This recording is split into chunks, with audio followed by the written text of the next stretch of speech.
Hello ladies and gentlemen, welcome back to Fast Farm Best Farm series here, and we are up to our third episode now. This is episode 3 that's going out, and we are going to be looking today at Grand Admiral Thrawn. So just a reminder, this series is my way of kind of showing you guys out there the fastest way to get to a character and a team or two of the best way for future-proofing your account of characters to farm up. So there is definitely some early journey characters here which we've already looked at in the first couple of episodes, have more than one optimal route, yeah, so that obviously does make things interesting of your choice of where you want to go. We've already obviously looked at Palpatine and Yoda.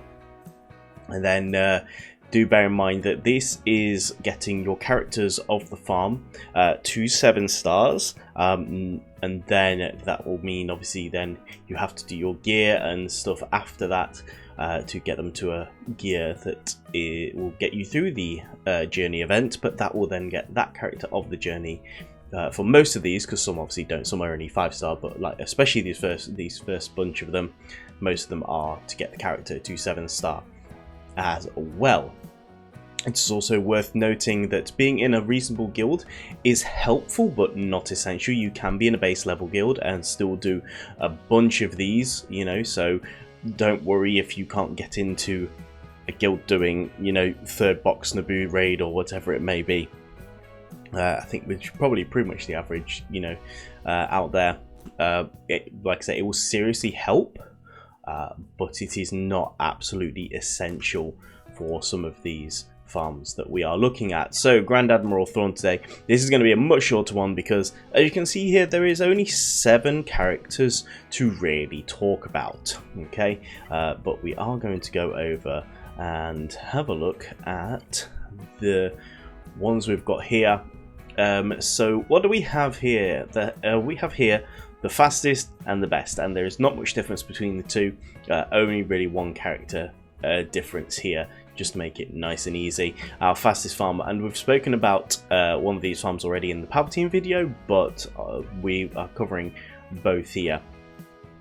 So we've got our first team with Hera, Chopper, Zeb, Kanan and Ezra, and Hera here is going to be using Galactic War Store currency, so you're getting 1200 of these a day, and that will get you 30 shards a day, so you're looking at about well, you're looking faster than 11 days as well, because you'll already have shards from when you started the account of Hera done, so that's going to be super quick, couple of weeks for Hera.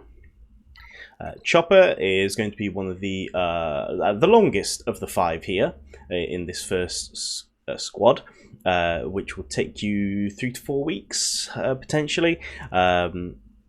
If I have a look at the time it took my free-to-play account, Chopper was done by, yes, by week 3 to 4. Okay, so 3 to 4 weeks for Chopper there, because you're getting enough currency if you're using all your Cantina energy every about every 1.5 days you'll get 400, so every 3 days you could get 20 shards, as an approximation. Next up is Zeb, who is also going to use Galactic War Store currency, so you can either run this at the same time as Hera, or you can do his farm after. So Hera, but they're both done super quick, and obviously by the time you've done Hera, if you move on to Zeb, you're going to hit about the 3 to 4 week mark anyway that you're looking at to farm Chopper. So this actually is, you know, a pretty good farm for doing that sort of thing there, to go from one to the other, and even if you do them side by side, but it might be worth just getting 1 to 7-star first and then onto the other, but that's up to you guys and how you want to farm there. And then finally we've got our our Master and Apprentice here, with Kanan and Ezra.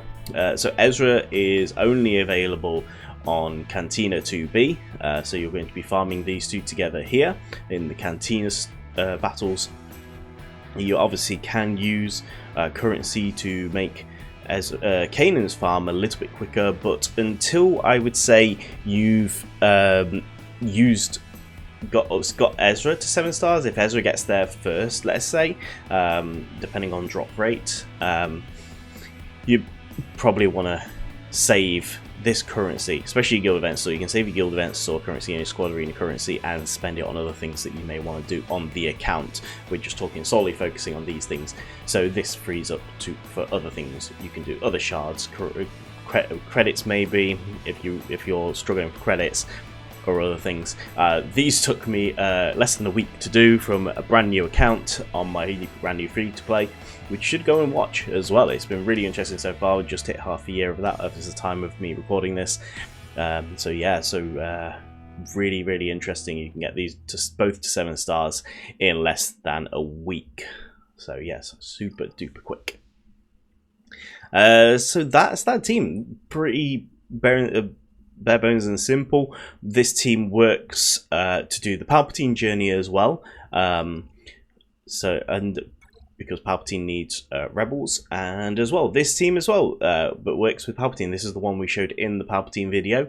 Don't want to do that. So the only difference here is Captain Rex. Okay, and with Captain Rex, he is going to take quite a little bit longer. You do get some free shards on my free-to-play. Also, I hit the account, start the account at a time where the Galactic Legend Leia event things was still running for some reason, so I was able to get like some extra Scout Trooper, Drogon, Rex, and Nisa shards on the free-to-play account. But even so, you know, you do get shards as well with Rex now as a starting account, so with your quests and everything like that. So it will take you about 6 weeks to get Rex to 7 stars. Okay, but it is the significantly better team of the two. I remember doing the original team here before Captain Rex was released on this account, and it was significantly harder to beat the final tier of Thrawn with this team. And then when I did it with this team on my free-to-play, you can go and have a look at that video now and see the gear levels and just normal levels that these were not level 85 or anything, not heavily geared at all. So Rex really does make a massive improvement on this team to help with that event, and it makes a good Grand Arena team here as well with the Lost Commander Omicron. Okay, for 5v5, 3v3 less so because it's Clone Troopers, but 5v5 Phoenix in Grand Arena is very important for this. So what does that mean for us? So, well, I mean, that means that this farm, if you follow this path and you go for these lot, you're going to be able to unlock Palpatine at 7 stars, you're going to get Thrawn to 7 stars, and that's 2 characters well on your way to doing a Sith Eternal Emperor farm. So I would probably look at, if you're wanting to get Sith Eternal Emperor nice and quickly, which if you stick around for a later episode and have a look at the Sith Eternal Emperor episode, I think it's pretty surprising how fast Sith Eternal Emperor can now be done compared to what people have done in the past now with the new free-to-play stuff. So yeah, not even free-to-play, the new level 85 journeys and stuff. So yeah, so they're very interesting, so make sure you stick around. If you thought this video was helpful, I know it's a very simple one, this one, there's not much to choose from, but it is interesting just, I think, to let you lot know out there, how fast it does take to do these farms. So give a like, subscribe, comment down below, let me know what you think. And make sure you check out the other videos in this series and stay tuned for more, as we have more of these coming your way very soon. Thank you very much for watching. We'll see you in the next episode. Bye bye.